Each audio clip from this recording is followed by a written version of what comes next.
Class चल रही थी क्लास नाइन्थ। क्लास नाइन्थ में चल रहा है हमारा आज क्लास नाइन्थ में सेकंड क्लास है ये नाइन्थ की, और इसमें हमारा टॉपिक चल रहा था फ्रांस की क्रांति, ठीक है, या फ्रांस रेवोल्यूशन या फ्रांस की क्रांति। मैंने आपको लास्ट क्लास में समझाया था, कुछ टर्म्स बताई थी आप लोगों को। कौन कौन सी बताई थी? राजतंत्र, निरंकुशवाद, तानाशाही और उदारवाद, है ना। और इसके बाद लास्ट में बताई थी राष्ट्रवाद। यही टर्म्स आप अब यहाँ से देखते हुए चलेंगे। देखिए क्रांति, क्रांति क्या होती है, हम क्रांति से क्या समझते हैं? क्रांति एक ऐसा वर्ड है जिसको हम सुन के या पढ़ के सब लगता है पता नहीं क्या हुआ होगा, कोई विस्फोट हुआ होगा या कुछ ऐसा हुआ होगा कि एकदम सब चीजें चेंज हो गई होंगी, है ना।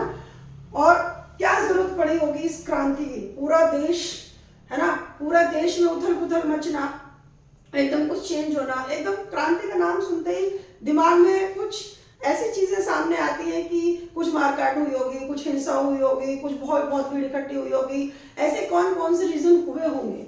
तो यही सारी चीजें हम एक्सप्लेन करते हैं, क्योंकि क्रांति शब्द जब आता है तो ये देखने की कोशिश की जाती है, या आदमी ये सोचता है कि अचानक कुछ बदलाव, और वो बदलाव की जरूरत क्यों पड़ी और आखिर इतनी बड़ी क्रांति की जरूरत क्यों पड़ी। तो सिचुएशन क्या होती है कि जब हम क्रांति की बात करते हैं, क्रांति का मतलब होता है कि जब किसी भी सामाजिक व्यवस्था में या आर्थिक व्यवस्था में या राजनीतिक व्यवस्था में, है ना, राजनीतिक, सामाजिक, आर्थिक, प्रशासनिक, इस व्यवस्था में अचानक ही बदलाव करने की जरूरत पड़ जाए, है ना। तो ये जरूरत कब पड़ती है? तो फ्रांस की क्रांति के पीछे भी ऐसा ही कुछ था, सिस्टम जो बना था, क्योंकि क्रांति अचानक नहीं होती, उसकी रीजंस बहुत पहले से धीरे धीरे धीरे धीरे धीरे बढ़ते चले जाते हैं, और फिर एक ऐसा पॉइंट, ऐसा पीक आ जाता है कि वो एकदम विस्फोट की तरह हमारे सामने आता है। हम अपने देश के बारे में भी पढ़ेंगे तो देखा होगा कि हमारे जो क्रांतिकारी थे, क्रांतिकारी यानी एक ऐसी विचारधारा जो कि अब पूरी तरीके से सिस्टम को बिल्कुल बदलना चाहती है, अब वो उसको बर्दाश्त नहीं करना चाहती, तब वो क्रांति का रूप ले लेती है, या वो एक तेजी से, तीव्र गति से कुछ ऐसी प्रतिक्रियाएं होती हैं, ऐसी सिस्टम बन जाता है और ऐसा माहौल बन जाता है बेसिकली कि वो तुरंत बदलाव आने लगता है और तुरंत बदलाव की चाह हो जाती है। अब क्या हुआ, जैसे फ्रांस की क्रांति को जब हम अब 9th में पढ़ते हैं तो शुरुआत जो आपका चैप्टर है, जब आप चैप्टर खोलेंगे तो आप देखेंगे कि नीचे पोस्टर बना हुआ है और एक टाइम पीरियड दिया हुआ है। क्या दिया हुआ है? 14 जुलाई 1789। ये एक दिन बताया गया है इसमें, 14 जुलाई, 14 जुलाई 1789, है ना। ये एक डे दिया गया है कि इस दिन फ्रांस में क्या हुआ। क्या हुआ, थोड़ी सी स्टोरी रूप में मैं आपको बताऊंगी कि एक ऐसा समय, एक ऐसा दिन था जिस दिन जनता में कुछ खलबलाहट सी थी, और ये था कि आज फ्रांस में कुछ होने वाला है। जनता परेशान थी, जनता टेंशन में थी, माहौल टेंशन वाला था, और ये था कि इसमें एक शब्द दिया आतंक। आतंक यानी कभी भी कुछ भी हो सकता है। क्यों था वो माहौल और क्यों थी जनता परेशान, और जनता एक जगह बहुत भीड़ के रूप में ये कहा जाता है, ये उसमें लिखा भी हुआ है या बताया जाता है कि लगभग 7,000 लोग, 1789 में 7,000 लोगों की पॉपुलेशन बहुत मानी जाती थी। लगभग 7,000 लोग, जिसमें कि मेल और फीमेल, है ना, दोनों ही थे, महिला और पुरुष दोनों ही थे। और ये यहाँ पर मतलब एक पेरिस जो नगर था, आपने पढ़ा है कि फ्रांस की जो राजधानी वो पेरिस है, तो पेरिस नगर में ये इकट्ठे हो रखे थे सारे के सारे। क्यों इकट्ठे हो रखे थे? राजा के खिलाफ इनका आंदोलन चल रहा था, उसके खिलाफ नारेबाजी हो रही थी, उसके मतलब एक तरीके से तख्ता पलटने वाली कंडीशन की बात हो रही थी कि हम आज कुछ नहीं सुनेंगे और हम ये काम करेंगे। और ये चीजें किसको मालूम थी? सम्राट को या राजा को। राजा इस समय कौन है? इस समय फ्रांस का राजा था लुई 16वां, है ना। इसको आप ऐसे भी लिख सकते हैं, लुई 16 ऐसे भी लिखा जाता है, बुक्स में लिखा हुआ है। लुई 16 जो इस समय फ्रांस का सम्राट था, उस मतलब वो सम्राट ने एक आदेश दिया हुआ था। क्या आदेश दिया हुआ था? सेना को आदेश दिया हुआ था कि जितने भी लोग इकट्ठे हो रखे हैं 7,000, है ना, सेना पेरिस नगर में घुसे और इन लोगों पे गोलियां चलानी शुरू कर दे। ये एक ऐसा आदेश था जो कि जनता के लिए बहुत खौफनाक था। सिंपल सी बात है, राजा एक पिता के समान माना जाता है। हम लोग भी अपनी हिस्ट्री में सुनते हैं, पढ़ते हैं और माने भी जाता है कि अगर प्राचीन काल की हिस्ट्री को पढ़ते हैं अपनी भारत की, तो राजा पिता के समान माना जाता है और ये प्रजा उनकी पुत्र या संतान के समान मानी जाती है। और राजा का ये कर्तव्य होता है कि वो अपनी प्रजा की सारी जो समस्याएं हैं उनका सॉल्यूशन करे और जितनी उनकी आवश्यकताएं हैं उनकी पूर्ति करे। लेकिन ये जो लुई 16 था, ये सब कुछ नहीं कर पा रहा था और जनता में बौखलाहट थी। और एक अहम चीज क्या, जिससे कि हम पेट भरते हैं, पाव रोटी की जो कीमत थी वो इतनी बढ़ गई थी, इतनी महंगी हो गई थी। ये पाव रोटी, हम अपने देश की बात करें तो अनाज हो गया या खाना हो गया, ये पाव रोटी जो कि यहाँ का मुख्य भोजन है, रोटी थी, ये इतनी महंगी हो गई थी कि जो गरीब आदमी था उसकी पहुंच से बाहर थी। यानी कि जनता इतनी परेशान थी कि वो अपना पेट ही नहीं भर पा रही थी, उसका पेट खाली था। अब जब पेट में दाना नहीं होगा, अन्न नहीं होगा, लोग भूखे होंगे तो क्या करेंगे? लोग तो जानवर बनेंगे ही बनेंगे। तो लोग जो थे अब वो कहते हैं कि अब हमारे सर से पानी उतर चुका है और अब हम इस सबको बर्दाश्त नहीं करेंगे। अब क्या स्थिति बन गई थी? मरो या मारो, है ना, मरो या मारो वाली कंडीशन थी। और उसी उपलक्ष्य में लोग इकट्ठे हुए थे और इनका जो मेन मकसद था वो क्या था कि हम सारे लोग पेरिस में घुसे, है ना, और वहां जो एक किला है, मैं किला का नाम बता देती हूँ, बारबूसे का किला था, हाँ, बास्तील का किला था। बास्तील किला सेंटर था, बास्तील का किला सेंटर था किस चीज का? यहाँ एक जेल थी जहां की जो लोग थे उनको रखा जाता था और ये जो जनता थी ये इस किले से, बास्तील के किले से, या किला या फोर्ट कह लीजिए,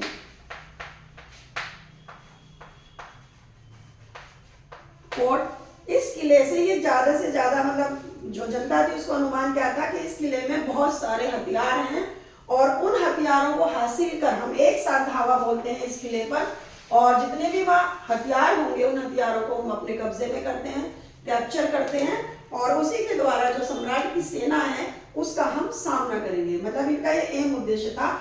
और ये जो एरिया था ये पूर्वी फ्रांस का एरिया था, पूर्वी पेरिस का था। और ये बास्टील का जो किला था, यहाँ तक ये जनता पहुंचना चाहती थी। जनता डिवाइड हुई कई पार्टों में, कोई पूर्वी पेरिस की तरफ गया, कोई उत्तर पेरिस की तरफ गया, लेकिन ये इनका मेन गोल था या मेन एम था कि हम बास्टील के किले तक जाएं, वहां से हथियार ले और उन हथियारों से हम सम्राट और सम्राट की सेना का सामना करें। अब ये लोग घुसे इसमें, ठीक है, बास्तील के किले में घुसे। वहां से जो कैदी थे, हालांकि कैदी बहुत ज्यादा नहीं थे, उनकी लगभग संख्या 6-7 थी, तो उन कैदियों को उन्होंने रिहा किया और उन्होंने क्या किया, इस फोर्ट को तोड़ दिया। कहते हैं कि ये जो फोर्ट था, ये जो किला था, ये इसे लोग बहुत घृणा करते थे क्योंकि सम्राट यहीं से अपना राज करता था और यहीं से आदेश देता था जनता पर गोलियां चलाने का। ये बहुत बड़ी बात थी कि एक राजा अपनी प्रजा को ऊपर गोलियां चला रहा है। चलो दूसरा देश कोई आए या वार हो या लड़ाई हो वो बात अलग होती है, लेकिन एक राजा अपनी ही जनता को गोलियों से भूनना चाह रहा था। तो ये किला जो था, क्योंकि आदेश यहीं से जाते थे, ये किला इनके लिए नफरत का किला था और ये इन्होंने जितनी भी जनता इकट्ठी हुई इन्होंने इसको तोड़ दिया, ध्वस्त कर दिया। और क्या किया कि जिन लोगों की, कहते हैं ना कि कुछ लोग होते हैं जो राजा के पक्षधर थे या जो इस किले में रहते थे या जिनकी रोजी रोटी इस किले से चलती थी, तो उनको ये किला बहुत प्यारा था, उन्हें ये प्यारा था। तो इनके जो भी अवशेष थे इस किले को ढहाने के बाद जो भी अवशेष थे वो इन्होंने, कुछ भी चीजें थी वहां पे, चाहे वो मेटल के रूप में हो, धातु के रूप में हो, उन सबको उन्हीं लोगों को बेच दिया जो कि इस किले से जुड़े हुए थे, और अंततः इस किले को इस जनता ने ध्वस्त कर दिया। अब ये जो सारी चीजें मैंने आपको बताई कि ऐसा क्यों हुआ, जनता की किले में क्यों घुसी, जनता हथियार क्यों लेना चाहती थी, जनता के ऊपर राजा क्यों गोली चलाना चाहता था, आखिर फ्रांस में ऐसी सिचुएशन आई क्यों कि ये सारी नौबत आई, राजा प्रजा के विरुद्ध और प्रजा राजा के विरुद्ध एकदम हो गई और सिचुएशन बहुत खराब हो गई थी। ठीक है, अब इस सिचुएशन के पीछे क्या चीजें थी वो मैं आपको बताती हूँ। क्या था कि जो फ्रांस है उसका समाज, अब मैं एक चीज आपको बताती हूँ। सबसे पहले जो राजा था, जो लुई 16वां है, लुई 16वां, ऐसे लिखते हैं इसको 4 6, यानी 16वां ऐसे लिखते हैं, लुई 16वां 16, ये 20 साल की उम्र का एक राजकुमार था। थोड़ा सा समझने की कोशिश कीजिए, 20 वर्ष का एक राजकुमार या प्रिंस है ना, जो कि क्या बना, राजा बना या सम्राट बना फ्रांस का। इसकी शादी हुई, इसकी जो शादी हुई राजकुमारी ऑस्ट्रिया की राजकुमारी से, किससे हुई, ऑस्ट्रिया की राजकुमारी, ऑस्ट्रिया की राजकुमारी से विवाह हुआ। जैसा कि मैंने आपको बताया, इसकी विवाह मतलब एज कम थी राजकुमार की, ऑस्ट्रिया की राजकुमारी थी। अब जो राजघरानों में होता है, शान और शौकत पे पैसा लुटाना, अपने लोगों को दिखाने के लिए, दूसरे कंट्रीज को दिखाने के लिए, है ना, उन सब के लिए पैसे लुटाना, एक तो ये कारण था। इसकी वजह से क्या हुआ, खजाना हो गया खाली, खजाना हुआ खाली, फिजूल खर्ची हुई और खजाना हो गया खाली राजकुमार का। एक तो ये कारण था पैसे खत्म होने का। दूसरा कारण क्या था कि इस समय लुई 16वें के टाइम पे इंग्लैंड के क्योंकि गुलाम थे, मैंने आपको बताया कि जो ब्रिटिश थे, ब्रिटिश की कॉलोनी सिर्फ हिंदुस्तान नहीं था, भारत नहीं था, उसकी कॉलोनीज में अमेरिका भी था, अफ्रीका भी था। तो अमेरिका के इस समय अमेरिका के 13 उपनिवेशों को इसने आजादी दिलवाई। अमेरिका के 13 जो उपनिवेश थे या कॉलोनी थी, कॉलोनी लिख लेते हैं हम, कॉलोनी को आजादी दिलवाई। किससे, किससे दिलवाई, ब्रिटेन से, ब्रिटेन से आजादी दिलवाई। ठीक है, क्यों दिलवाई, क्योंकि जैसे आपने देखा कि जो क्रांति थी, जो रिवोल्यूशन था, जो फ्रांस का रिवोल्यूशन था, आंदोलन था, वो किस लिए था, वो इसलिए था कि मैं सर्वोपरि हूँ, मैं लीडर हूँ, और इन्होंने मतलब इनका अपने आप को रिप्रेजेंट करना था यूरोप में। और जो ब्रिटिशर्स थे उन्होंने हिंदू मतलब पूरे वर्ल्ड में अपनी कॉलोनीज और अपने उपनिवेश बना रखे, अपने गुलाम बना रखा था लोगों का। तो 13 कॉलोनीज को इसने आजादी दिलवाई। अब जब आजादी दिलवाएगा कोई भी व्यक्ति तो उसका खर्चा तो होना ही है। तो इस आजादी दिलाने के चक्कर में ये कर्जे में आ गए। और फ्रांस, एक कर्जा ये हुआ, इसके ऊपर पहले से ही दो लिब्रे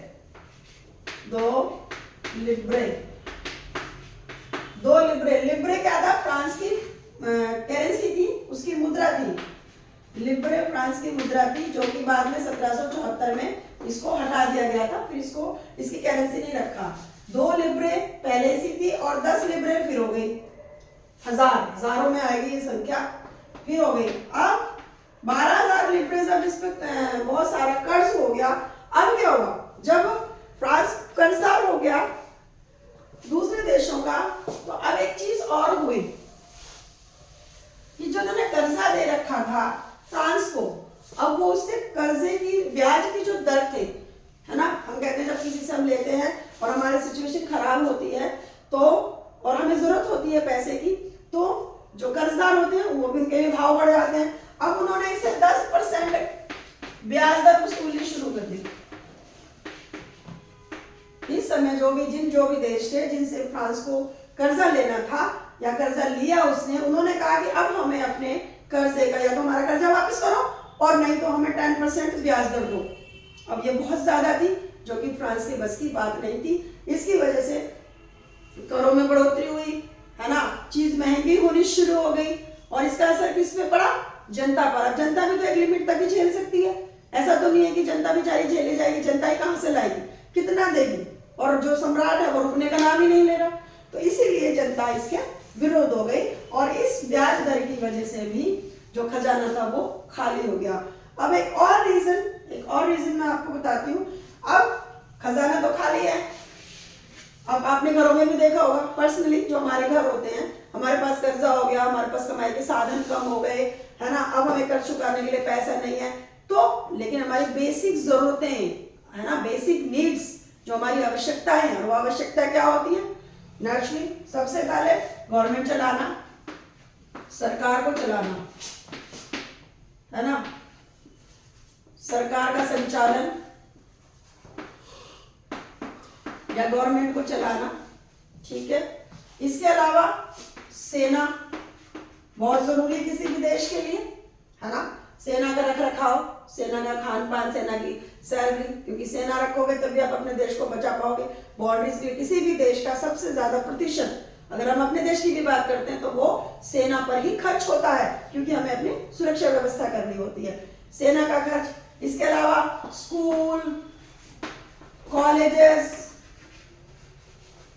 है ना, इसके अलावा जो बेसिक नीड्स थी किसी भी परिवार, किसी राज्य, किसी समुदाय या किसी देश को चलाने के लिए, वो खर्चे तो एज इट इज ही बने हुए थे। अब इन खर्चों को चलाने के लिए भी इनको कर्ज लेने पड़ रहे थे और उस कर्ज की दर डे बाय डे बढ़ रही थी और फ्रांस चुकाने की स्थिति में नहीं था। और ऊपर से राजमहल की शान शौकत में कमी नहीं आनी चाहिए, फिजूल खर्ची थी, उम्र कब थी, समझदारी से काम नहीं लिया गया, चीजों में महंगाई बढ़ी और सबसे ज्यादा जो महंगाई झेली वो किसने झेली?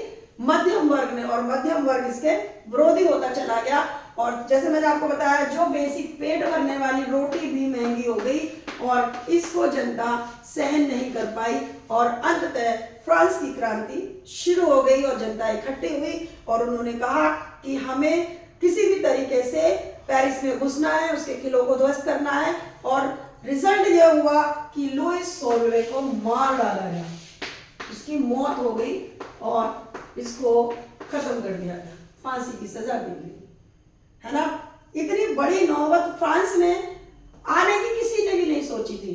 हो सकता है जनता ने भी ना सोची हो सकता है किसी कर्मचारी, किसी विद्वान, किसी ने भी ना सोची हो कि क्रांति इतना भयानक रूप ले लेगी कि सम्राट को मौत के घाट उतारना पड़ेगा।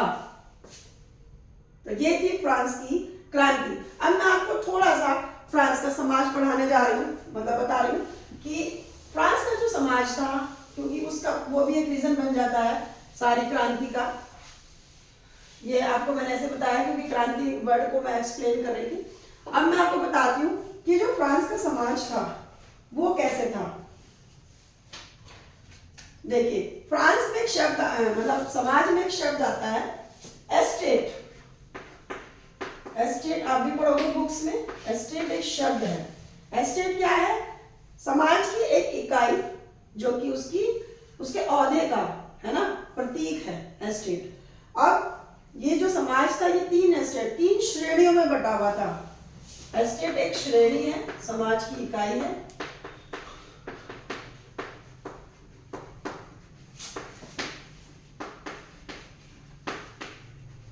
इसको आप एक तरीके से निम्न वर्ग, मध्यम वर्ग इस तरह से भी ले सकते हैं। तो इसको हम इसमें लैंग्वेज में ये स्टेट कहलाता था। अब इसमें 3 स्टेट थे, है ना। सबसे जो पहला स्टेट था, फर्स्ट स्टेट था पादरी वर्ग। आप इसको ध्यान से पढ़ लीजिए, आपकी बुक्स में भी दिया हुआ है ये ग्राफ, इस जो मतलब पूरा जो बना हुआ है, इसको मैं आपको एक्सप्लेन कराऊंगी। और इस तरीके से कुछ बना हुआ है आपकी किताबों में, पादरी वर्ग, है ना। जैसा कि अभी पहले मैं बना लेती हूँ फिर आपको बताती हूँ। और दूसरा है, द्वितीय स्टेट है आपका कुलीन वर्ग। कुलीन वर्ग, ठीक है। और एक तीसरा स्टेट आता है थर्ड स्टेट बोलते हैं इसको। इसमें क्या था, ये जो थर्ड स्टेट है ये भी 2 पार्ट्स में बटा हुआ था, 2 पार्ट्स में। इसको हम ऐसे बांट सकते हैं 1 और इसी का 2, ठीक है, इसको ऐसे बांट सकते हैं। तो फर्स्ट में कौन कौन आएगा ध्यान से देखिए, बड़े व्यवसायी, बिजनेसमैन, है ना, बड़े बड़े बिजनेसमैन, बड़े बड़े उद्योगपति, है ना, जो भी थे, बड़े बड़े व्यापारी, वकील, जज, है ना, और जो बड़े बड़े ऑफिसर्स थे, ये सारे आएंगे। एडवोकेट मान लो, एडवोकेट, जज, जज, इसके अलावा ऑफिसर्स, ये सारे, ये है थर्ड एस्टेट में, लेकिन इनका औहदा दूसरे वालों से ऊंचा है। अब इसका दूसरा जो पार्ट है उसमें क्या क्या आएंगे, फार्मर या किसान, कारीगर, काम करने वाले जो भी होते थे, छोटे किसान, स्मॉल फार्मर कह लो, छोटे छोटे किसान, ये भी मैं आपको एक्सप्लेन करती हूँ बस थोड़ी सी देर में, और भूमिहीन मजदूर, यानी ऐसे फार्मर जिनके पास भूमि तो थी बट वो उसके मालिक नहीं थे, उस पर वो मजदूरी करते थे, लेबर करते थे, लेबर, सर्वेंट।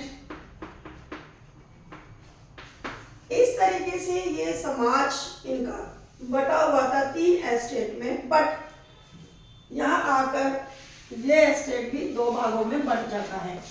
अब जैसा कि नाम से मैं आपको बता रही हूं, इसमें ये तो हो गए अमीर एस्टेट, है ना, रॉयल, रिच, कुछ भी बोल सकते हो।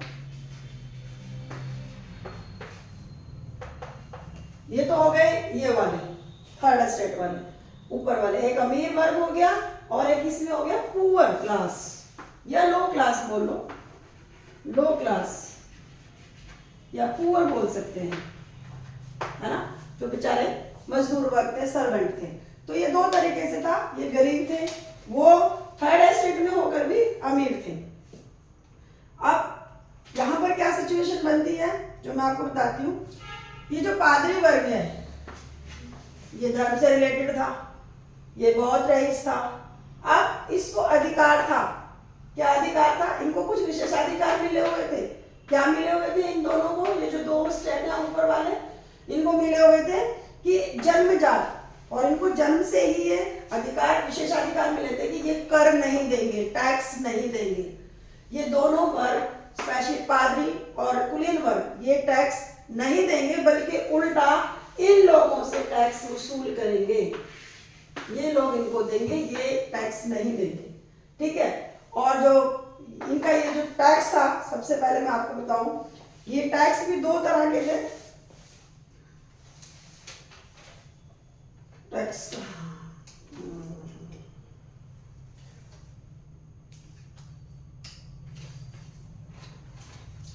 2 टैक्स आपको पढ़ने को मिलेंगे इसमें, एक तो टाइप, टाइप, टाइप, ये जो टैक्स है ये क्या था, धार्मिक कर, रिलीजियस, ये था धार्मिक कर। ये आपके शॉर्ट नोट्स या वेरी शॉर्ट नोट्स या ऑब्जेक्टिव टाइप क्वेश्चन के लिए भी है। और ये कौन लेता था, ये पादरी लेता था, किनसे लेता था, इन लोगों से, दोनों से, ठीक है, और डायरेक्ट लेता था। और ये कितना था, ये कृषि उपज का, जो उनका एग्रीकल्चर में जितनी भी उपज होती थी, कृषि उपज का 10वां हिस्सा, टोटल 10वां हिस्सा लेता था। यानी अगर 100, मान लो 80 हम मानते हैं, अगर उनका 80 क्विंटल हुआ तो 10 क्विंटल ये 8 क्विंटल ये ले लेगा, पादरी को जाएगा, ठीक है, उपज का। मेहनत ये करें और मजे ये करें, ये सिचुएशन थी। और ये धार्मिक कर लिया जाता था और ये कंपलसरी था इनको देना। अब दूसरा है टाइम, एक टैक्स था टाइम,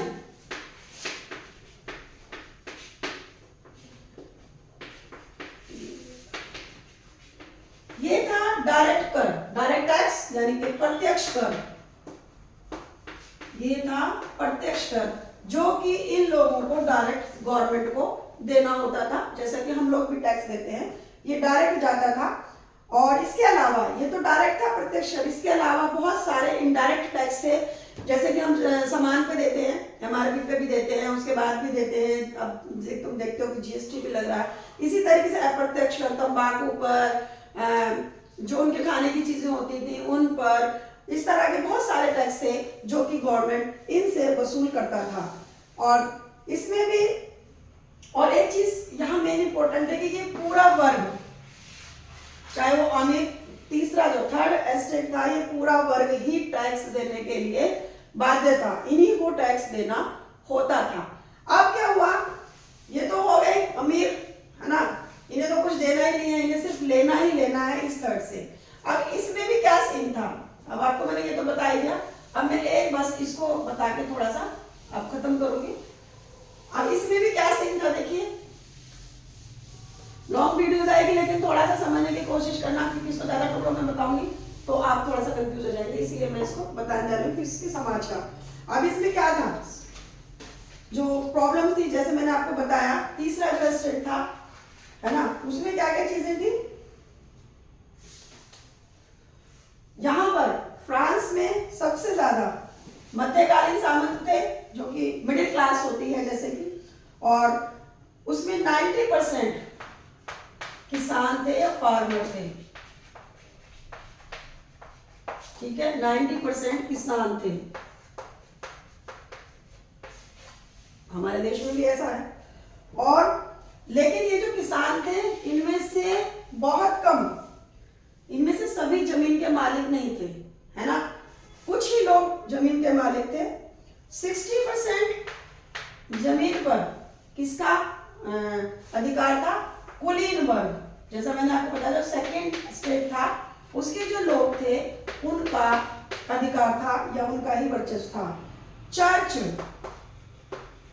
चर्च का, और जो तीसरे स्टेट के अमीर थे, रॉयल्टी जिसमें थी, जो मैंने आपको बताया था कि वो भी बटे हुए थे, इन तीन लोगों का 60% जमीनों पर, भूमि पर कब्जा था। बचे कितने, 40%, 40 में से भी 10% तो शहरीकरण हो गया, उसके बाद 30% में जो बाकी के किसान थे वो थे इनको। और जो ये किसानों से ही ये जो सामंती थे, ये जो कुलीन वर्ग थे, ये टैक्स वसूला करते थे, कर वसूला करते थे। और जो नॉर्मल किसान था, जो इसमें किसान या फार्मर कहा गया, उसकी स्थिति क्या थी देखिए मैं बताती हूँ। फार्मर, जिसे एक्चुअल किसान था, वो भूमिहीन मजदूर था, उसके पास जमीन नहीं थी, वो इनकी जमीनों पर मजदूरी करता था, खेती करता था, वो नौकरी करता था, वो नौकर था, इनका सर्वेंट था। और क्या क्या करता था, इनके घरों के काम करता था, इनके खेतों में काम करता था, इनको सुरक्षा प्रदान करता था।